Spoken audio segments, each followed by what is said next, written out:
Good evening, everyone. Welcome to our exclusive session of Ask Masters on the budget of 2021.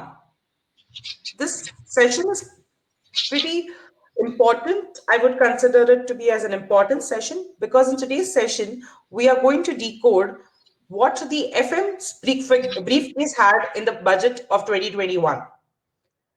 So we have two experienced chartered accountants, CA SS Nayak and CA Piyush Khandelwal, who will be giving us their inputs, analysis, and will be giving you a bird's eye view of what you can expect or how your taxation structure is going to look like in the time to come or the year to come because of the budget 2021. If you all have any questions, please feel free to leave it in the chat box, which is on your right hand side. We will pick it up at the end of the session. Okay, so before we start, I would like to introduce our speakers. They really don't need an introduction because they are doing well in their streams, but I would just briefly introduce our speakers. So we have CASS Nayak, who has over 30 years of experience as a chartered accountant. Currently, he is the chairman of the Bangalore branch of ICAI. He has given n number of sessions to a lot of students, professionals at different levels. He's an eminent speaker for the budget as well. Over the years, he's been doing a lot of sessions on the budget. He's a NITTE KBL MSME Ratna Award of 2019 holder, KBL NITTE Lifetime Achievement Award in 2018. So, sir has got a lot of accolades associated with his name. On the other hand, CA Piyush, he has over half a decade of experience in direct taxation and corporate exposures. So he knows how the corporate industry works. He has dealt with finance, accounts, and taxation teams of prominent business houses in India. So welcome to you, sir, CASS Nayak and CA Piyush. Thank you. Yes. So I believe we three are audible and visible. And now I will hand over the platform to CASS Nayak and CA Piyush to start with. Sir, what are your opening remarks about the budget of 2021? Good evening, everyone. First of all, I should congratulate and thank Monsters India for facilitating the platform on discussion on union budget on the same day of the presentation. And happy to have with me CA Piyush Khandelwal, Financial Controller of Masters India. And it is my pleasure to address the elite people all over the globe, all over India, regarding Union Budget 2021. So earlier, this up to 2016, with effect from 2016, that railway budget and general budget that has been consolidated. Earlier that budget was railway budget was presented previous day, and next day general budget was presented. So now this year it is a digital budget only, paperless budget. So we are we have experienced the digital budget. Soon after the budget, all the details are available in the Union Budget app also. At the same time, today our Nirmala Sitharaman, she has presented this budget 2021 during most difficult times. As she has already mentioned, there was a hype also, one in century budget or the budget never before. So of course, we have seen lot of radical improvements in the budget. So it cannot. It one way we can say that it is a one in century budget because fiscal deficit is one in century only. Earlier, fiscal deficit never used to exceed 3.5%. Now the fiscal deficit is increased to 6.8% and 9.5% subsequent year also. So it is a matter of worry also. But at the same time, during difficult times, our intention is to get over with this difficult time and proceed towards the good times. So we hope because of introduction of vaccine by 2 companies, and 2 more vaccines are also going to be introduced, which has been presented in today's budget. India will definitely have growth story, $5 trillion economy. Definitely we are going to achieve under the able leadership of our Narendra Modi ji.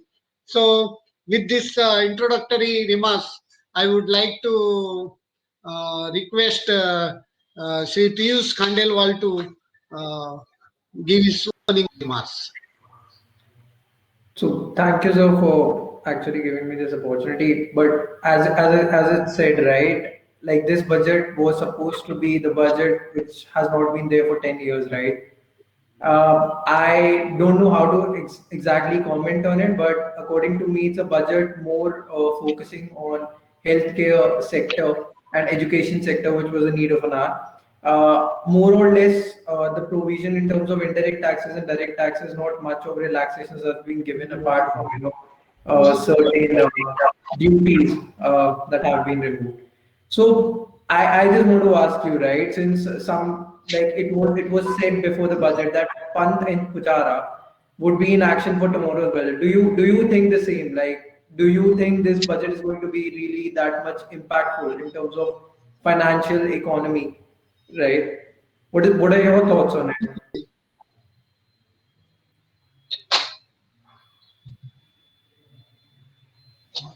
This budget, am I audible? I can hear you. Sorry? I can hear you, sir. You're audible. Okay. So this budget is based on these 6 pillars as mentioned by our Finance Minister Srimati Nirmala Sitharaman. 6 pillars are, it is nothing but continuation of our 2020 budget itself. Because of pandemic situation, lot of plans and lot of announcements could not be implemented in the year of 2021. I think it is a continuation of 2020 budget itself. The 6 pillars of the economy of this budget are health and well-being, then physical and financial capital and infrastructure, inclusive development for aspirational India, and reinvigorating human capital, innovation and research and development, and minimum government and maximum governance. We can see this minimum government and maximum governance with this faceless assessments, faceless things also now they have introduced. So these 6 pillars are the core sectors of this budget.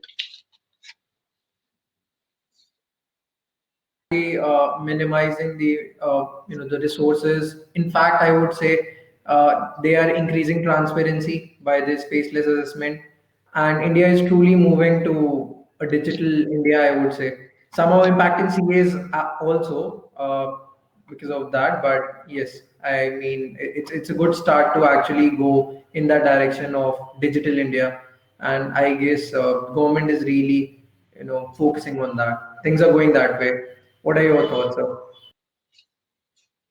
So in this budget, the size of the budget is 35.83 lakh crores. So even though our 2020 budget was 30.42 lakhs crores, but due to the pandemic situation, they have revised the budget expenditure to 34.50 lakh crore. In spite of this situation, we should applaud the finance minister for increasing the outlay in this budget. So that is 30.42 lakhs to 35.83 lakhs, nearly 15% more than the 2020 original budgeted expenditure earmarked. And major portion is given for capex also. That is also is a really welcome move. And the main matter of concern is now we can see how we are spending in budget and how the money comes from. So the main matter of concern is nearly 18%, 20, we can say even 20%. It goes to payment of interest. So this is because of deficit financing only. See, whenever there is deficit financing, there are only two options for the government. One, either to make market borrowings or to print currency. So now already inflation is already high now. So government cannot print currency now again. If they print currency again, you must be knowing before demonetization, the currency position and now the currency position, the intention of demonetization is to make more and more digitization. But it proved wrong. Even though intention of the government is to introduce more and more digitization, still currency printed is much more than the pre-digitization, pre-demonetization period. So this deficit financing, 6.8% and 9.5% of this GDP, it will further lead to additional borrowings by the government. This additional borrowings again will have cascading effect on interest payment. This is the matter of concern in this budget. Of course, during these difficult times, there is a saying, all that fair in love and war. So definitely the situation is such, we have to come out of the situation. The intention in any war is to win the war. So now we have to win this situation. We have to come out of this problematic situation. That's why finance minister has come out with the fiscal deficit, even though it is 6.8% and 9.5%. This budget, I think, entire market, they could welcome, because we can see today market is nearly 1,500 to 1,600. Sensex is higher than the yesterday's position. So that itself speaks that market has welcomed this budget, and almost all the sectors of the budget have been covered. We can discuss in detail one by one.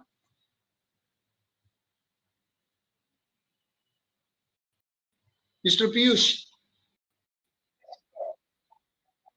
The markets today, right? I mean, the Bank Nifty was somehow at very high, and market jumped 2,000 points high. So, what exactly has been the trigger according to you? Those relaxations that has come for the banking sector has played a major role, because what I believe, if I talk about steel industries, right? So the CVD and the anti-dumping duty on the steel products have been removed, right? Which is not a very good scenario for the domestic producers of steel, and may hamper our domestic market also. But what has been the factor to actually, getting the markets on like 2,000 points high, and what according to you has played a role today uh, in acceptance of this budget? Of course, now sector-wise we can discuss in brief regarding the budget. Now we can broadly analyze into this content of this budget into primary sectors like healthcare, Swachh Bharat, petrol and natural gas, disinvestment and strategic sales, then labor welfare, migrant workers, urban and health, urban health and wellness center, infrastructure, national infrastructure pipeline, textiles, port, shipping and waterways, railways, roadways, innovation and R&D, agriculture, and Jal Jeevan Mission. So these are the core sectors or areas are covered in this budget. Of course, health sector. Earlier, the earmark amount for health sector was very nominal, as against 1% of the budgetary expenditure. Now 2.5% has been earmarked for health sector. So definitely we are all aware during COVID times how much difficulty our people, patients have faced because of non-availability of hospitals, non-availability of beds, non-availability of proper medication, and many people have sacrificed their lives also. Definitely this is the time to increase outlay in this healthcare sector also. So that has been done. Definitely, it is a welcome move that healthcare sector has been taken as a flagship sector in this budget.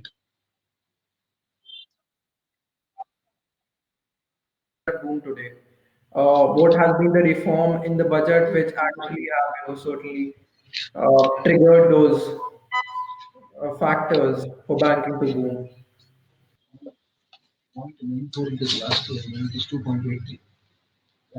In healthcare sector, last budget, the amount earmarked was 94,000 crores.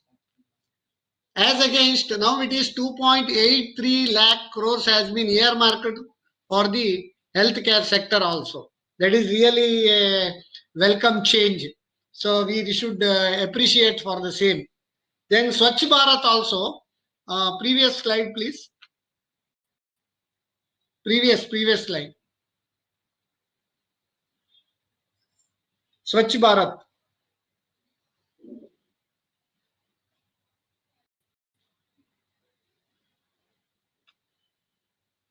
Now this Swachh Bharat also for air pollution in urban centers, lot of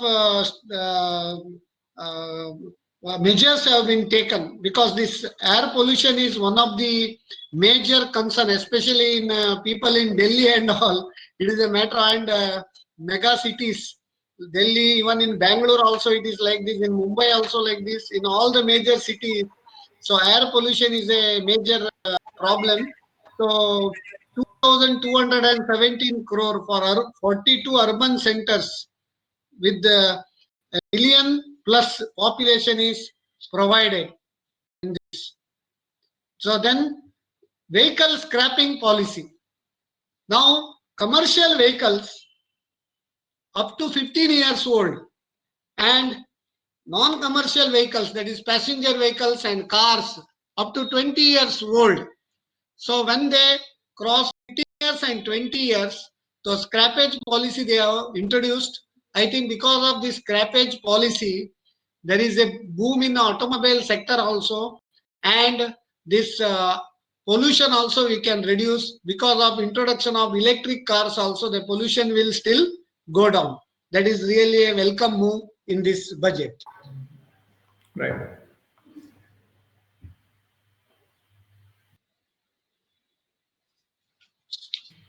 Certainly, but there is an increase in custom duty also on some of the automotive parts, right? Uh, Yeah. how are we taking that? Like, what's your outlook on that? Custom duty. Automotive parts. So some duties have been increased on import of those automotive parts in India. So is it encouraging? No, this is actually protection to Atmanirbhar Bharat. Instead of importing, we have to produce more and more in India. That is the reason they have increased the custom duty on the import of the automotive parts. That has been done.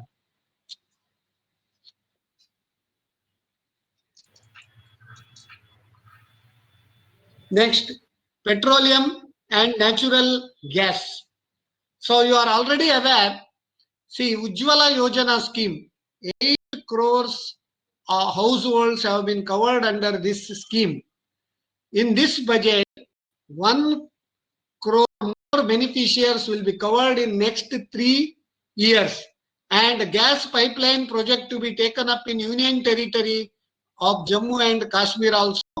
Then independent gas transport system operator to be set up, and disinvestment and strategic sales also it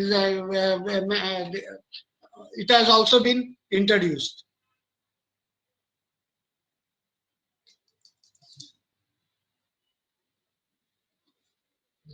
So as a part of disinvestment, now LIC they are going for public issue, Air India, Pawan Hans, and BPCL they are also to be privatized, and Yes. BEL also, BML also.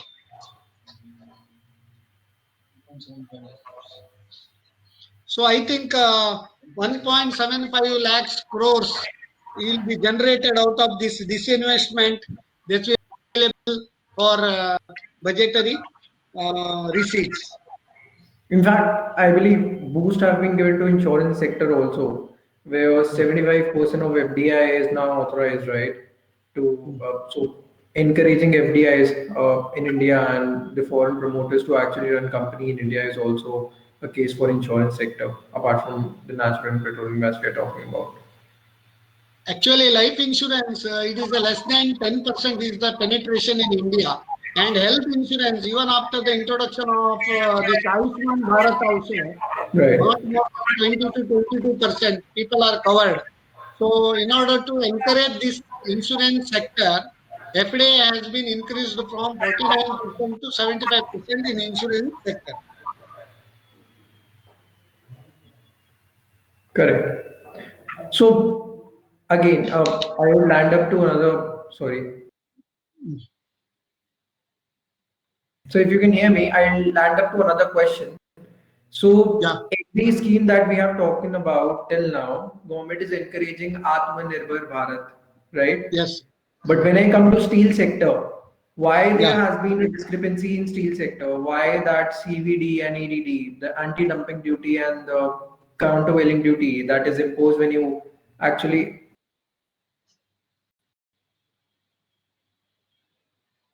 Hello?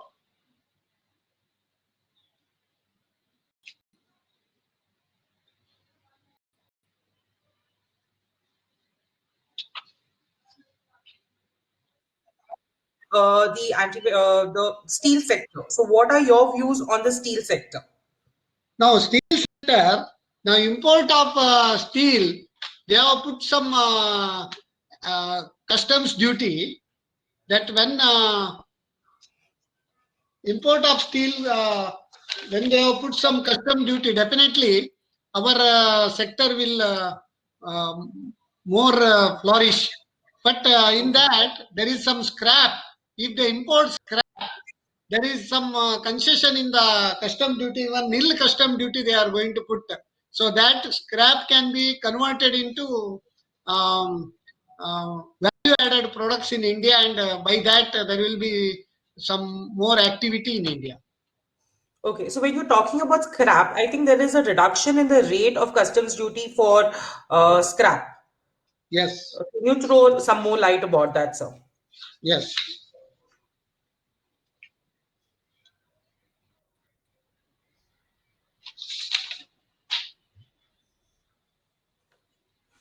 Now let us discuss about um, tax. Yes, Let us go yes, to we could tax now. actually do that. We could talk about how the income tax sector, the income tax, the direct taxes part of it is affected. Okay. In direct taxes, there are no changes from 2020 budget to 2021 budget. Okay. No changes at all in the direct taxes except senior citizens 75 years and above.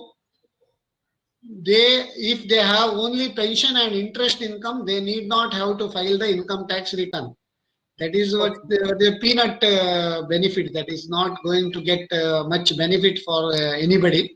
But one thing they have introduced is faceless appeals. Earlier only faceless assessment and first appeal. That is with the appellate commissioner of income tax. That is commissioner of income tax appeal. It was faceless. Now income tax appellate tribunal also they have introduced faceless appeal. So I don't know how it is going to be effective, because normally what happens is in first appeal, if you lose or if the government, if the department loses, it will go to second appeal. And income tax appellate tribunal is like a court. It is like a judiciary only. There are two members, accountant member and judiciary member. So normally, if it is faceless, it may not be giving so much. You cannot convince like you are having the personal hearing. So, but they have introduced the virtual hearing also. In faceless means it is not just on the basis of the whatever paper presentation you are doing. They are not disposing on the basis of the presentation of your papers. Based on virtual hearing, the case will be disposed of. That has been introduced in direct taxes. And one more thing in direct taxes is welcome move is earlier 6 years they could reopen the assessment. Now that 6 years tenure has been reduced to only 3 years, unless if the concealment is more than 50 lakhs for each year, then they can go back up to 10 years. Otherwise, that 6 years, that reopening has been reduced to only 3 years. Definitely, it is a welcome move, because after 2, 3, 4 years, people forget what they have done earlier. So it is a really welcome change. It is this change. Definitely, we should applaud the finance minister for introducing this move. So, and the tax holiday has been extended for startups for one more year. So that is the only thing. And affordable housing. So they have 1.5 lakhs additional deduction also 1 year they have extended. This is the direct tax measures taken in this budget. As far as the direct tax is concerned, something for the Vivad Se Vishwas scheme as well. So I believe the last date is extended. That extension of Vivad Se Vishwas scheme, they have not mentioned anything about it, but they have told that there is a more than 1 lakh applications have been issued, and so many litigations have been reduced, and they are going to dispose of very quickly. Regarding extension of Vivad Se Vishwas, they have not mentioned any announcement in this budget. Okay. And what about the NRI's taxation? NRI taxation, there is a status quo. There is no change in the NRI taxation. Okay. Okay. Okay. And then what about the tax audit? Because I believe it has been increased from 5 crore to 10 crores limit for tax audit. Tax audit. See, question of tax audit is applicable when the turnover exceeds 1 crore.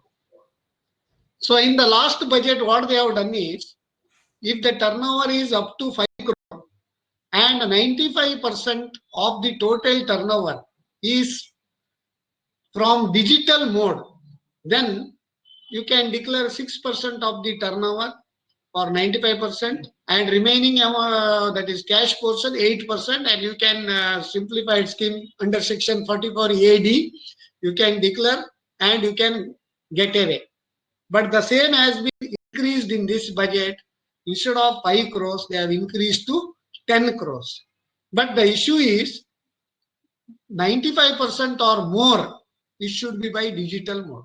Normally, if more than 95% is by digital mode, then 100% their books of accounts will be proper. Then when a person has proper books of accounts, why he needs this 44 AD? See, normally the 44 AD is required for small traders and these traders in unorganized sector and fish trading or agricultural producers, these middlemen and all. They are, yes, they need not have to maintain books of account. But in this case, 95% digital mode means normally you can maintain books of account. And another disadvantage is that suppose it is entire 10 crore by digital mode, you have to declare minimum 6%. That is, your income should be minimum 60 lakhs. If your income is 60 lakhs, you are declaring under 44 AD, then normally I think he can hire one accountant and he can give it for audit, then it works out cheaper. And normally this 6% net profit nowadays in trading and all very difficult, except in case of monopolistic manufacturing concerns, where they have age-old their technology and others, there is no competition. In such cases only that profit percentage is more. Otherwise, 6% is also not a small amount. 6% net profit is after all expenses. So that is on higher side also. Of course, as a budgetary gimmick, they have told from 1 crore to 10 crore, it has been enhanced. Okay. Okay. And what about dividend tax, sir? Dividend distribution tax, because that's also in news about the dividend distribution tax. Yeah, dividend distribution tax has been abolished in the last budget itself. Companies need not have to pay DDT. But when companies declare dividend, it will be received in the hands of the shareholders, and shareholders, according to their respective rate of taxes applicable, they have to pay tax on dividend. Say, for example, up to 5 lakhs total income, if anybody receives dividend, then tax free for him. 5 lakhs to 10 lakhs, and as per the slab, it is applicable. But these promoters, where they are having substantial shareholdings, and normally their income will be about 2 crores or 5 crores per annum, for them, 25% surcharge or 37% surcharge. So when it goes to 37% surcharge, the applicable rate of tax will be as high as 43%. Earlier, the DDT is just 18.5 and plus and all, it will be 20.5%. As against that, now it is this promoters, those who are having major shareholdings and whose income is above 2 crores and above 5 crores, as high as they have to end up in paying 43% tax. But one good move they have done is, earlier, if 5,000 and above dividend payment, if the company is making to the shareholders, they have to make TDS at 10%. But now they have removed this TDS on this dividend.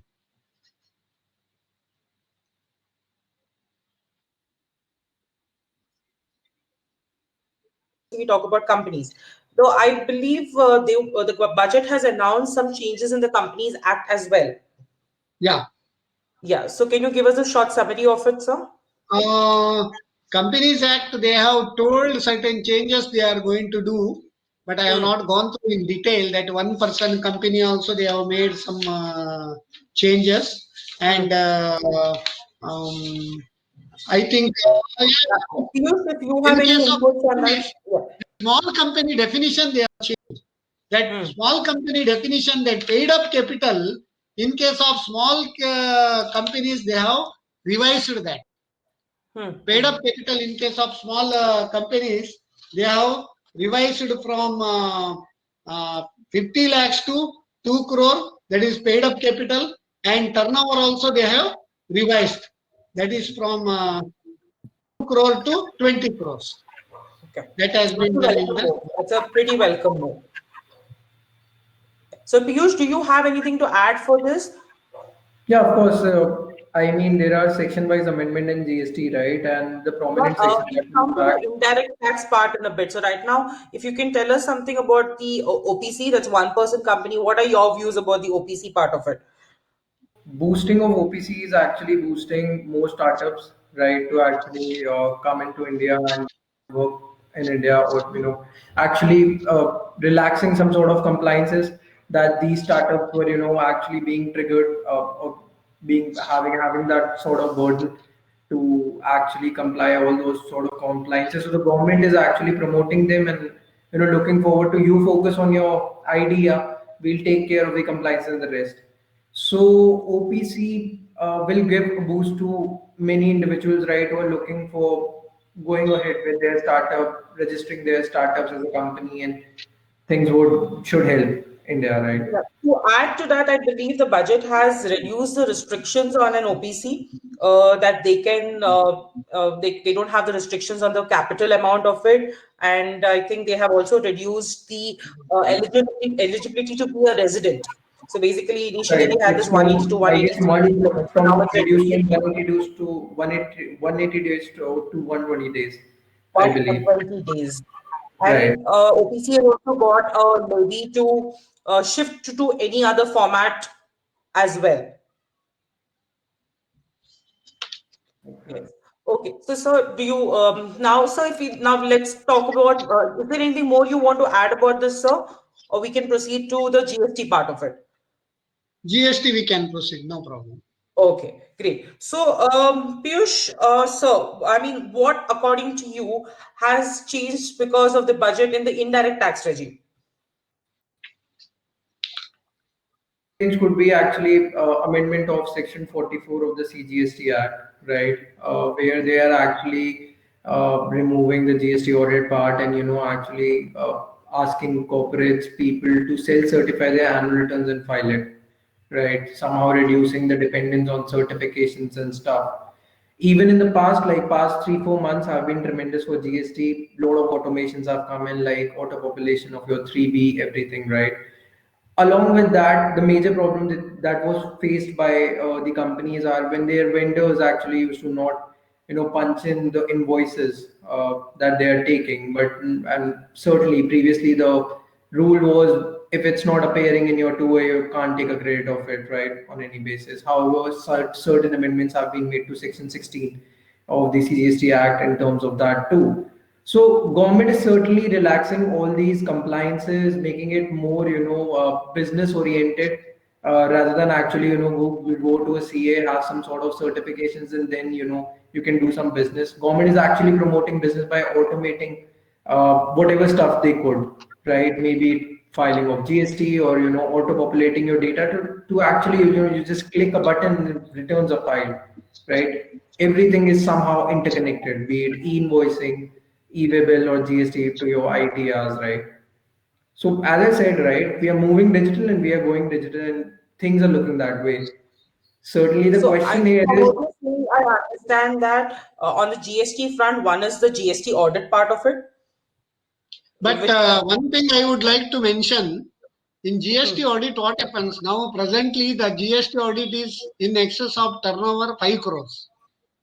But if they take away this GST audit, I fear for the SSCs after some time, if the GST during the course of any assessment or reopening, if any major findings are because of wrong input claim and reverse charge under GST, if they don't pay all these things, they end up in paying with interest and penalties. So I don't understand why they have taken away this GST audit portion. Actually, audit maybe is checks and interesting fact balances. it could be. Yeah, Yes, and more I than that, with all these measures in GST, actually, finance minister is not authorized to take in the budget because it is subject to GST council approve. So in GST council, finance minister will head, but all states are involved. So that's why these are all measures which have been taken, proposed in the budget regarding GST, subject to approval in the GST council. certainly that this is important actually to go in with the people that have joined also, right? It's all Correct. proposal But again. one thing we should applaud, even during this difficult times, December GST collection was 1.15 lakh crore, and Yes, it's highest January ever. also we thought December maybe just because of pent up demand. So, but this pent up demand, I think it has continued, or I don't know. Really, there is a spur in the growth of the economy also. So that is, it has been because yesterday we got the figures also. 1.2 lakh crore. That's the record highest collection of GST since the introduction of the GST with effect from 1st July 2017. Maybe because of that rule also that got amended, right, in December, where you have to pay, your 1% of your turnover, right, in cash. Yeah, yeah, correct, correct. So maybe that could be a reason for such a high jump, because people actually need to pay at least 1% of the turnover. So this could be the reason, but certainly this is an interesting point, how CAs are being removed from actually, doing those sort of what is, then who will check, how the government will track whether In the the interest, ITC is taken. in the interest of the enterprise, it is better to undertake GST audit because while filing at least GST or 9, it is better to be vetted by a chartered accountant and better to file GST or 9 with the consultation with the chartered accountant. That is better, which I feel. Yes, it's I advisable, believe but that now again, we have given the option for self attestation as well. So that when that Yes. provision is there, because of self-attestation, many people are going to opt in for that. Mm.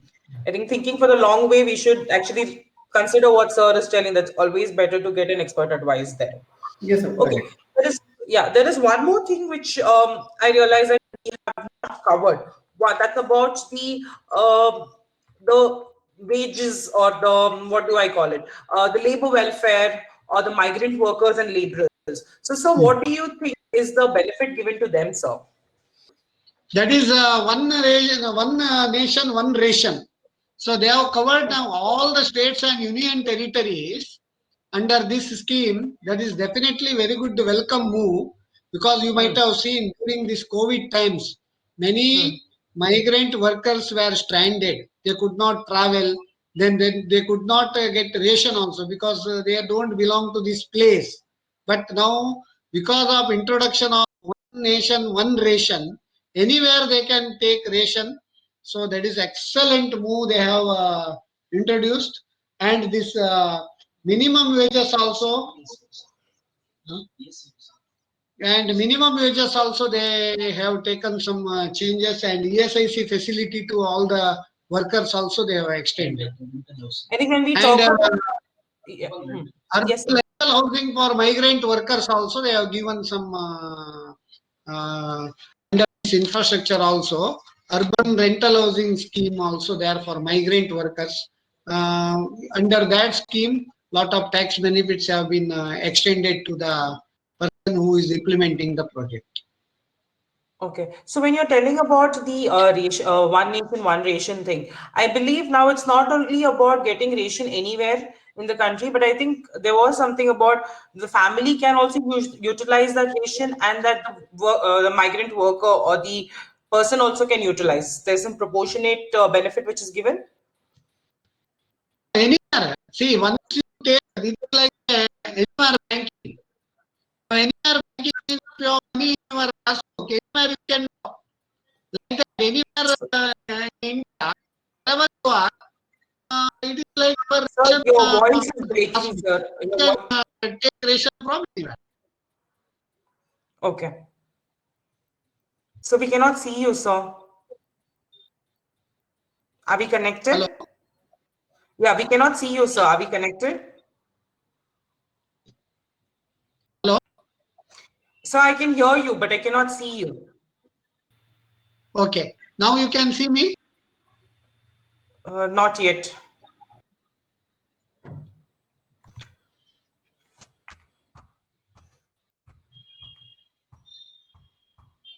I can see all of you. Okay, sir. So, sir, next, I mean, I think there's some network issue because of which we cannot see you, but since we can hear you, let's continue. Okay, Yeah. there is one more question which I have is regarding the infrastructure the sector. What are your views on the benefits which the infrastructure sector has received? Infrastructure sector, they have given excellent measures this time. We should applaud for that. Then 8,500 kilometers of highways they are planning to lay this year, and metro. And we are happy that in Bangalore also 59 kilometer of metro, 14,000 odd uh, crores as lakh crores also earmarked for the metro also. Then agri infra fund 40,000 crores has been earmarked. That is, it may be for cold storage or making rural roads and agricultural infrastructure. They have earmarked 40,000 crores. So not only this, even railways they have given more than I think 2 lakh crores for railways in this budget. So definitely this infrastructure they have given lot of impetus in this budget. This will definitely boost this employment demand for steel, cement, and other materials, and all these MSMEs, those who depend upon this infrastructure, also they will also flourish.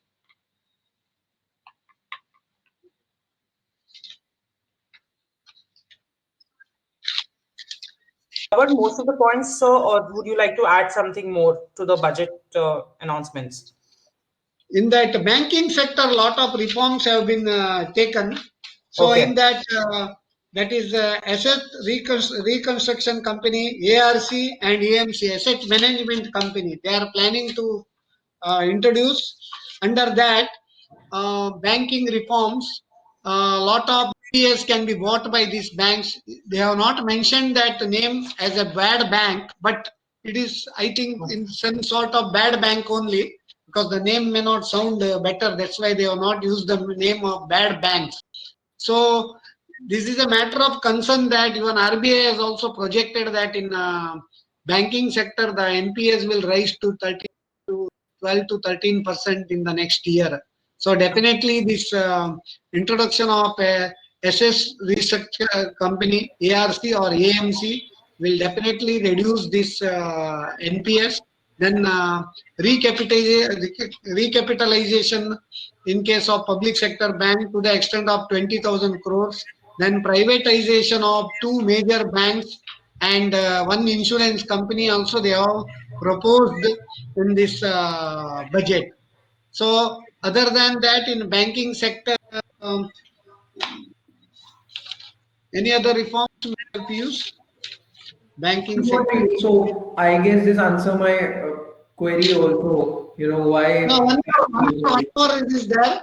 Development Financial Institution (DFI) they are going to set up with the 20,000 crores outlay as a capital, because this development financial institution can fund these infrastructure projects. Normally, what happens is banks cannot fund more than 10 to 15 years because banks are not meant for that. So, for infrastructure funding, such institutions where they can give loan for 20 years, 25 years, 30 years, and all, such institutions are required to fund. Like IRADA. IRADA is presently funding for power sector. Like that now, some development financial institution, they are not named the institution, they are going to start so that they can give more uh, uh,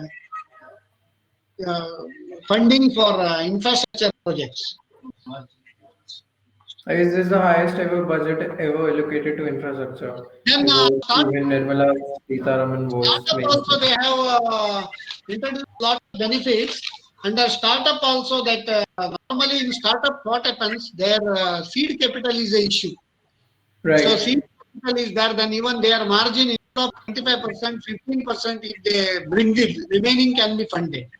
So either they have reduced the margin now from 25% to 15% for startups. In fact, they have actually carried forward the deductions of the tax holidays Yeah, and for the investors also to yeah, actually one invest year, in one startups. more year. Right. But one more matter of concern is agricultural infrastructure and development cess, AIDC. So this AIDC 2.5 per liter of petrol and 4 rupees per liter of diesel. Of course, they have offset this additional burden by easing out this basic excise duty on petrol and diesel. The FM has mentioned that she is going to offset this amount of additional burden by easing out or reducing this basic excise duty on petrol and diesel. If such is the case, the effect of increase in petrol and diesel prices will be zero. So are we connected, sir? So then one more thing is there, electrification of broad gauge of all the broad gauges in railway. So 100% they are going to electrify. That is also good move. Okay. Okay, so Piyush, do Now, you have yes, yes, sir, you're saying something. now, one more matter of concern, as I have told, in human resources sector also lot of changes they have brought, because now lot of unemployment is there. Even engineers and diploma holders are also now facing unemployment problem.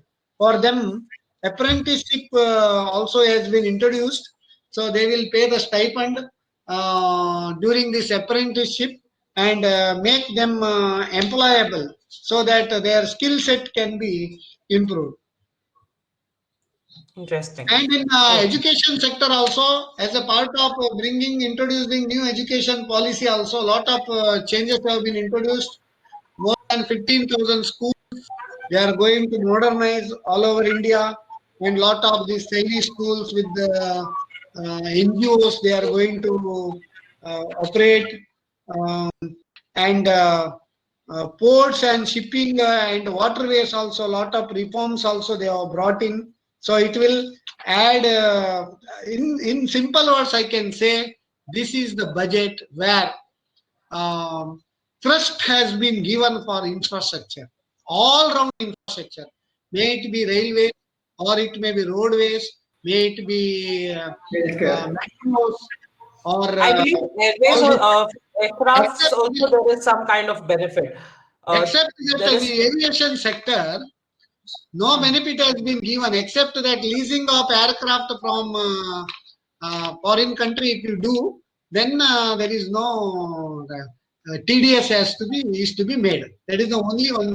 This. Other than that, in tourism sector, hospitality sector, Right. aviation sector, they should have given lot of boost, which they have failed to introduce. But one thing is that seven textile parks they are going to set up. Yes. This seven textile parks, if it comes, definitely it is like, I think it may be like a cluster approach. In hmm, cluster approach, if they make these seven textile parks, there will be employment, because in textile industry, such in garment, employment generation is very high. So this textile park will definitely add more, what we can say, more generate more employment, that we can say. okay, got it. And Piyush, what do you believe about now? Since you have had a corporate background and now you are part of the team here, now there are a lot of benefits which the startups have received. So, what is your take here? What are the benefits that the startups have received because of the? Can you summarize the benefits the startups are going to receive because of this budget? I mean, startups remain at standstill situation. Why so? Because as sir said, right, it's a continuation of 2020 budget, right? Extensions have been given to us in terms of deadline, in terms of investor investing in startups. That sort of exemption has been given. Then tax holidays, as I already mentioned, has been there for startups. So not much for startups.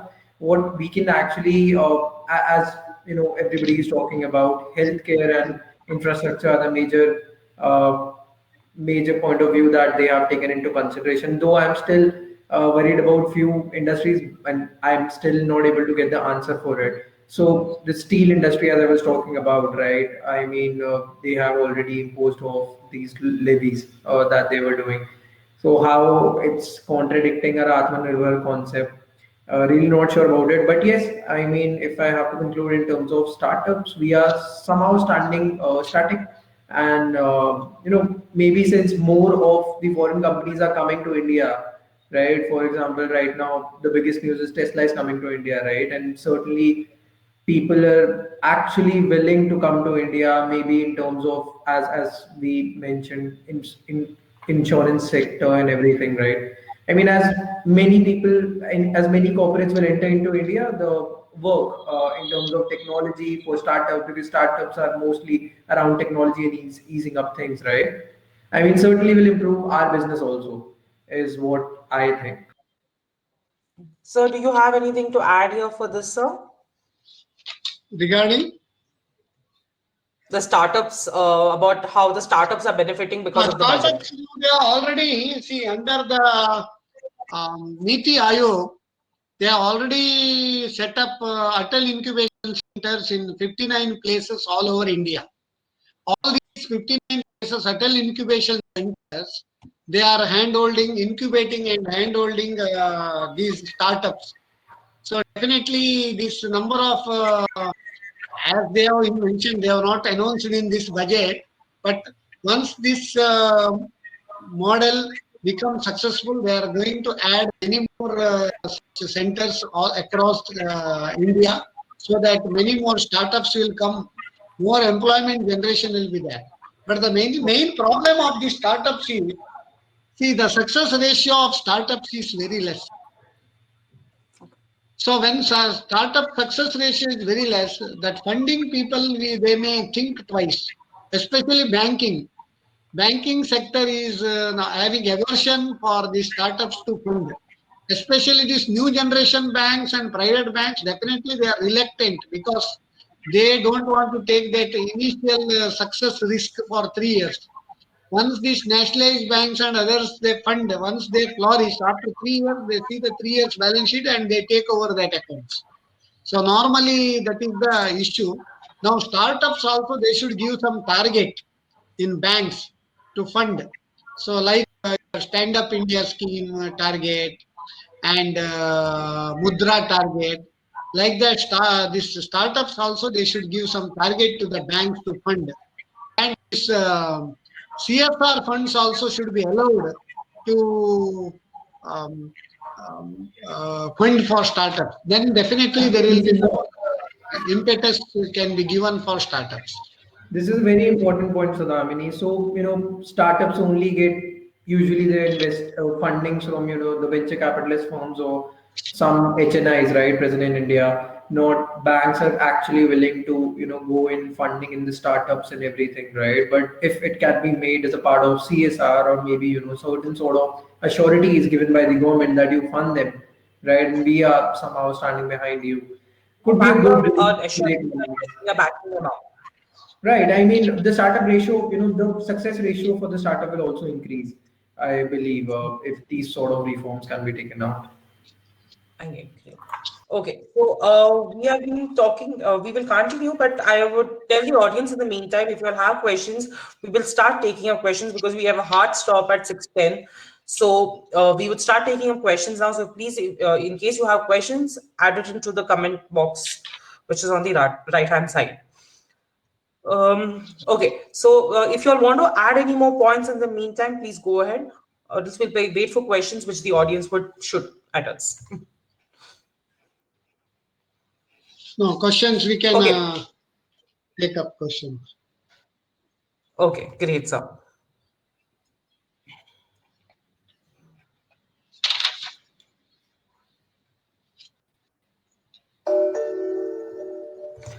Okay, so I have one question, sir, which has come to us.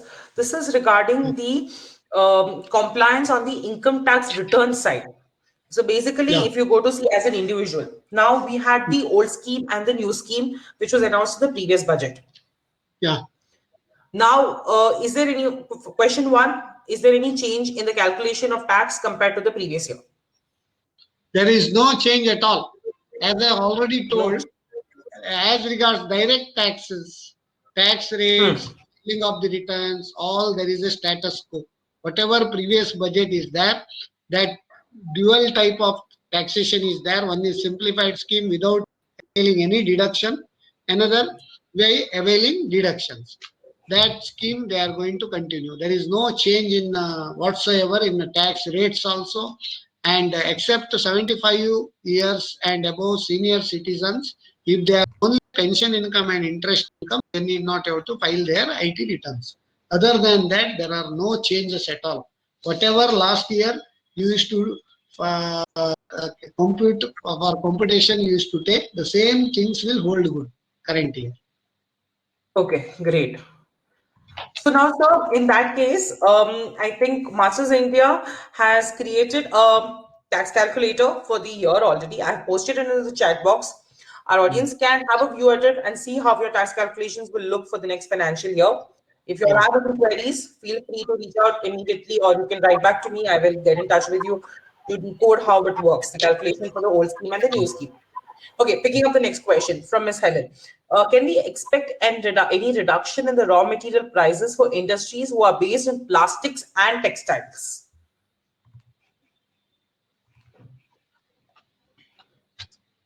Plastic and textile. See, plastic is purely based on your crude price, petroleum price.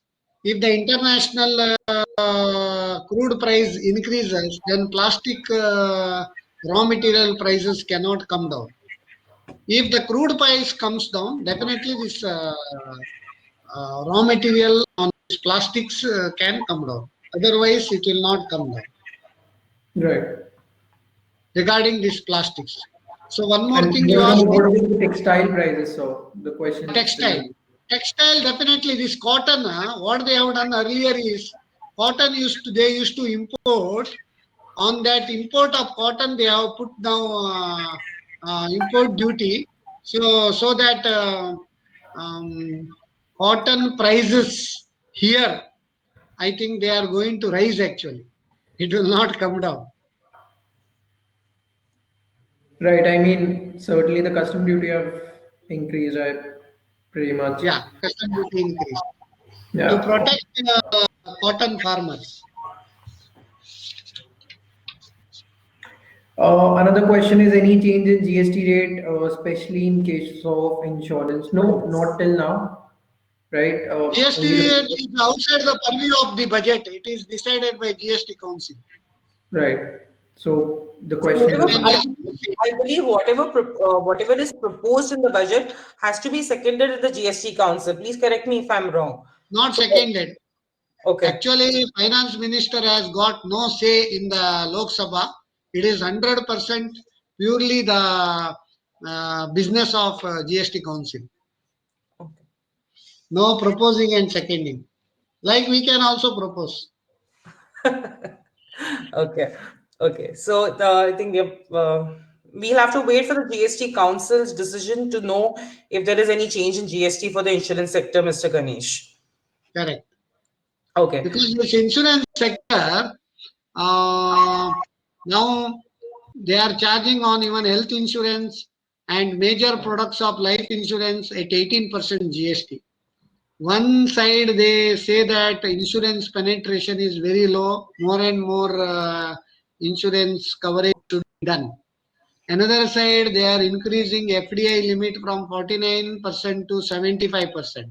But at Yes. the same time, GST on health insurance as well as many products of life insurance still remains at 18%. That is a matter of concern. I think it needs to be moderated either to 12% or certain products of health life insurance it is covered at 4.5%. I think better they can cover at that same rate or uniform rate to all the sectors, both health sector as well as life insurance, all that bouquet of products they are offering, except that single premium normally it is in lieu of the deposits. They are giving single. One more thing is, once you keep the single premium, when they get annuity, the annuity is taxed like any other income. But in case of NPS, 60% of that amount they can draw, remaining is only annuity. So that it is not at par with the NPS, National Pension Scheme.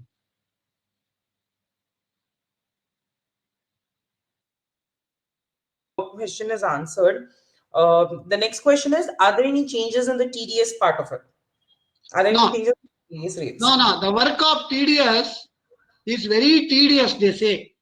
So that's why now and then if they change the rates again, it will become tedious. So, but now they have mentioned on dividend, companies need not have to deduct TDS, but all other TDS rates during this pandemic period, there was 0.25% concession was there. So instead of 1%, 0.75%, instead of 10%, 7.5% like that and all on rent and all. So now they have done away with that. Now whatever normal TDS rates are applicable. no, there's no change in TCS also. Same goes for TCS also now recently they have introduced TCS also. even cash transactions and property transactions, all these things, TCS and TDS, whatever the present rates are there and present rules are there, they are continuing to apply. As I already told earlier in the last budget, whatever they could not implement, the same rules, regulations, they are going to implement in this budget. Okay. So there is one more question regarding uh, uh, the question is it about the GST rate? It's very strange that while the government is encouraging health and life insurance, still it wants to levy And we have GST. already discussed about it now. Yes. So We have my already question is, I think the NGOs it or was asked by somebody, I think Basti Ganesh, I think is in insurance only. So I think that 18% to 4.5%, we already discussed about it. Correct. the The question 18% there is, sir, I believe that. definitely too high. Both life insurance also high, health insurance also high. Definitely it should be moderated because insurance is such, it will protect the life and protect the health of the people. So if protection of life and health again it costs additional 18% means it is a matter of concern.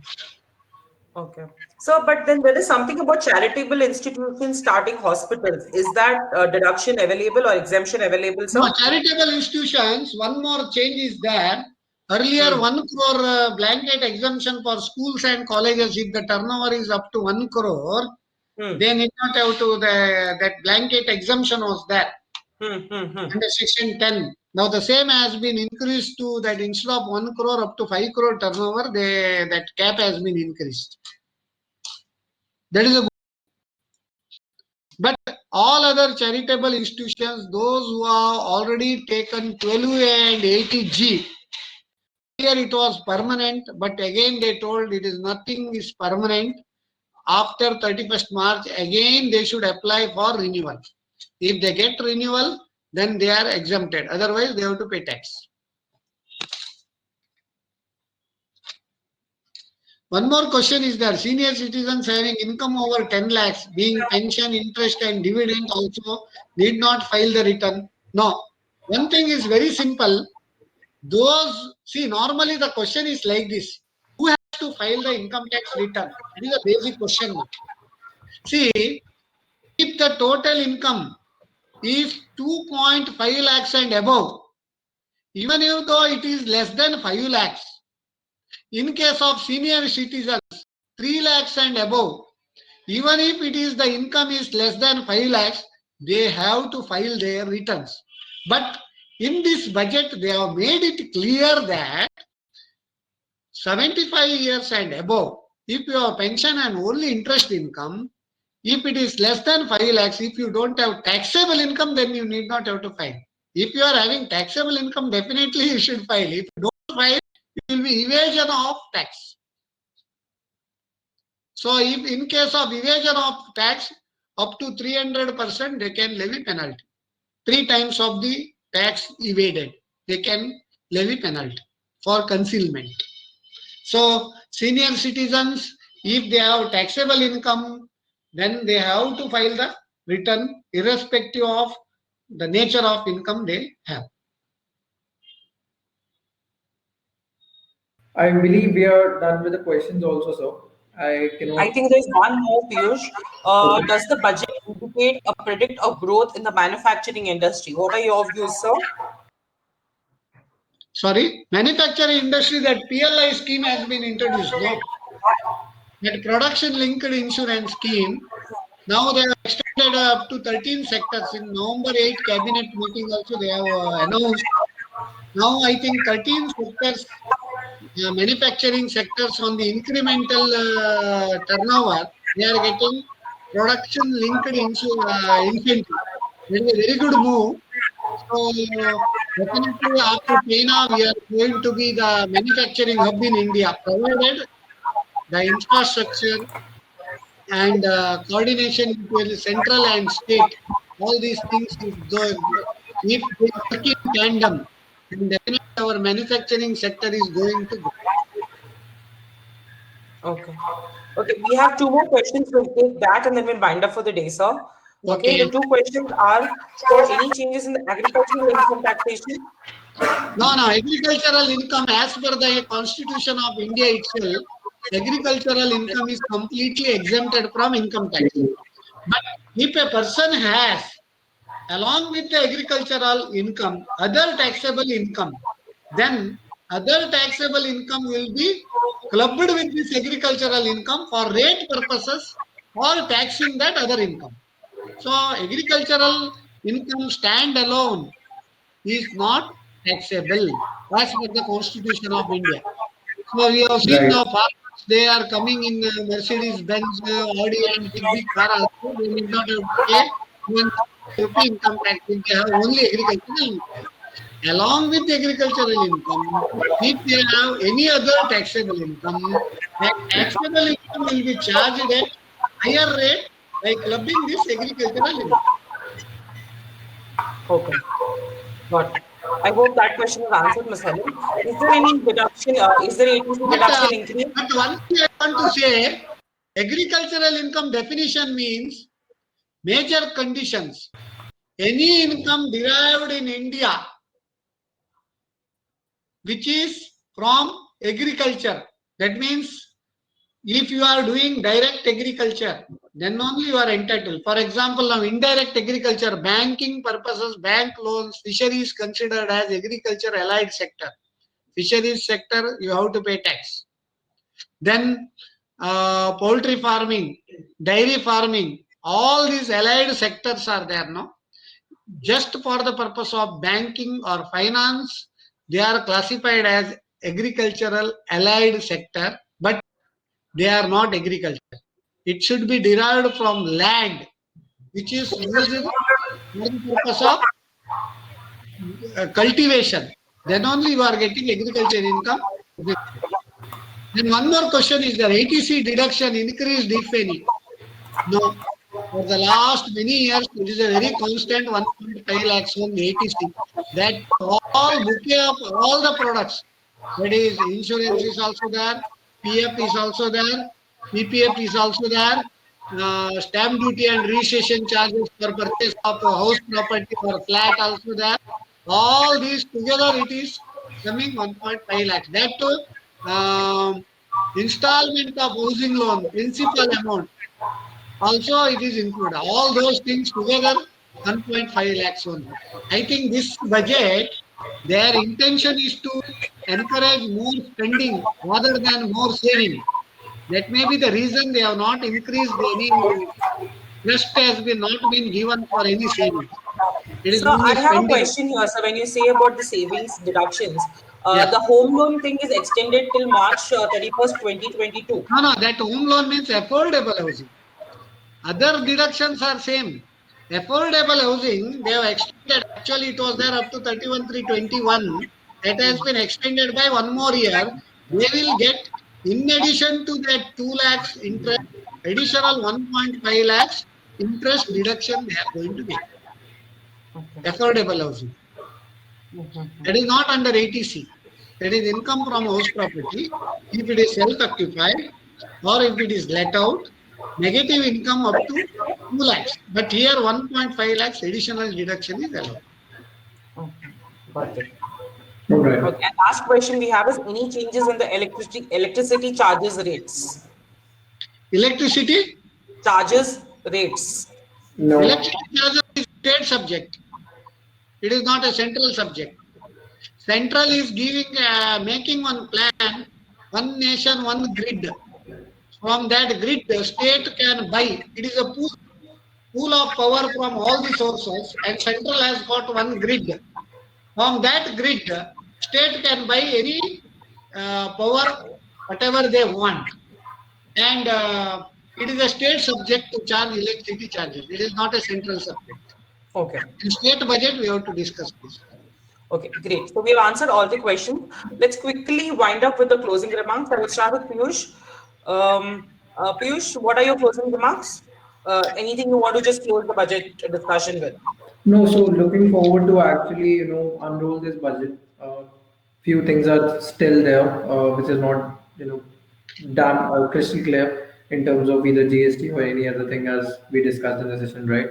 So looking forward to it, but yes, definitely it's a health and infrastructure boost in India, and we're going on that path, is what I believe. Okay. And sir, your closing remarks? As it is already mentioned, it is a growth oriented budget. Acceleration is required to come out of our pandemic situation. So definitely, as you already seen in economic survey, India is going to grow at 11% GDP next year. We are going to surpass China also. China's GDP is projected is only 8.1% by IMF. It is not what we projected, IMF has projected. Definitely, it is a growth oriented budget, but there are lot of areas, lot of sectors are still neglected. MSMEs, they are the backbone of Indian economy.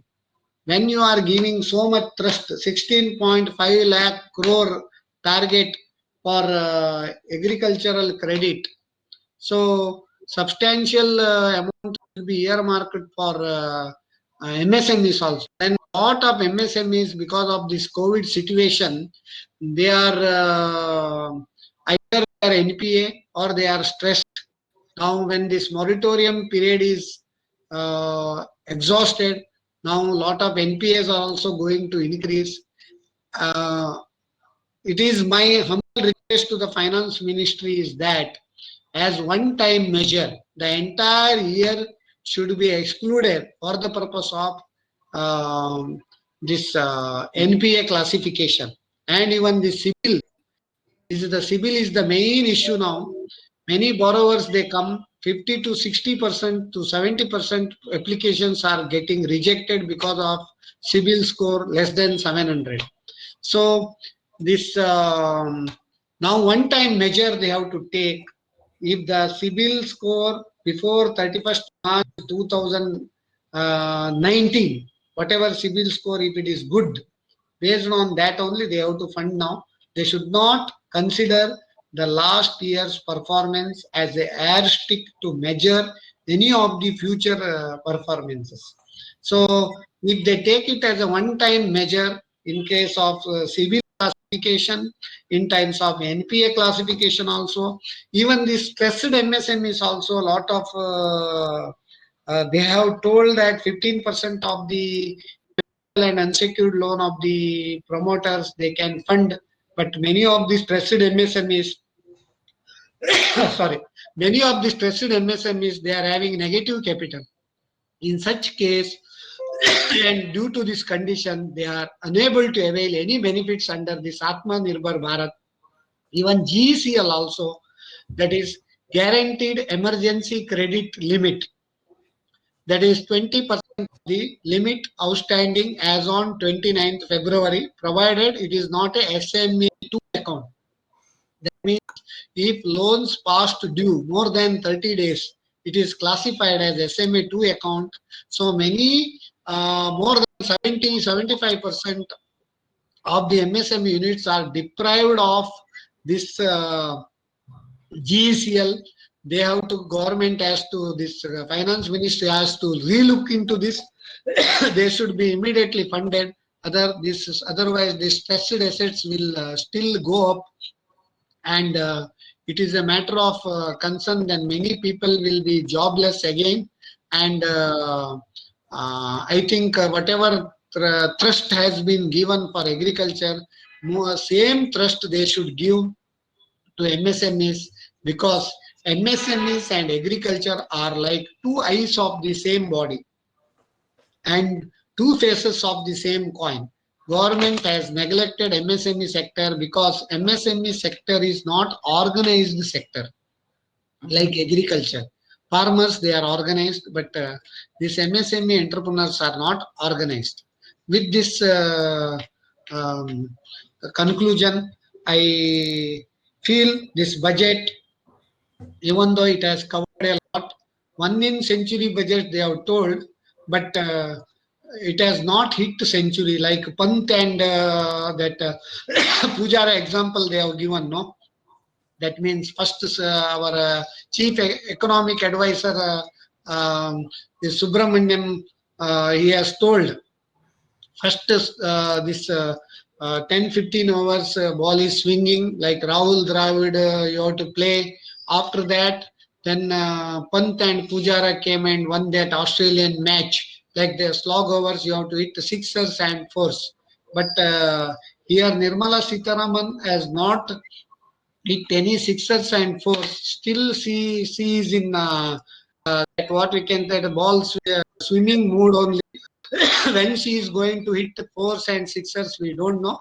We hope that she will hit fours and sixers in future, and so that India, like we won that Australian match, India will also win this pandemic situation and bounce back. Thank you very much for giving me the opportunity. Let's Thank hope you. for the best, and we hope the audience has enjoyed our session. We have had a lot of questions, great interaction. Thank you, Piyush, for joining us. Thank you, sir, for being a wonderful speaker. I know you're overworked, but it has been a wonderful session. Thank you, Thank thank you you, so thank much. you. Thank you, Thank Thank you. you, Piyush. sir. Thank you. Yes. Thank Okay, you, sir. friends. Thank you, thank you, Ramin. Thank you, Thank sir. you, sir. So here we are signing off. This video will be available on our social platforms. You will receive it as an email as well. In case you'll have any questions, reach out to me on social media or you can write an email to us. I will be happy to answer your questions. Tax calculator is already shared with you all. Looking forward to listen to your feedback. Stay home, stay safe. Let's hope for a brighter India. Bye bye. Okay, thank you. Bye. Thank you. Bye bye.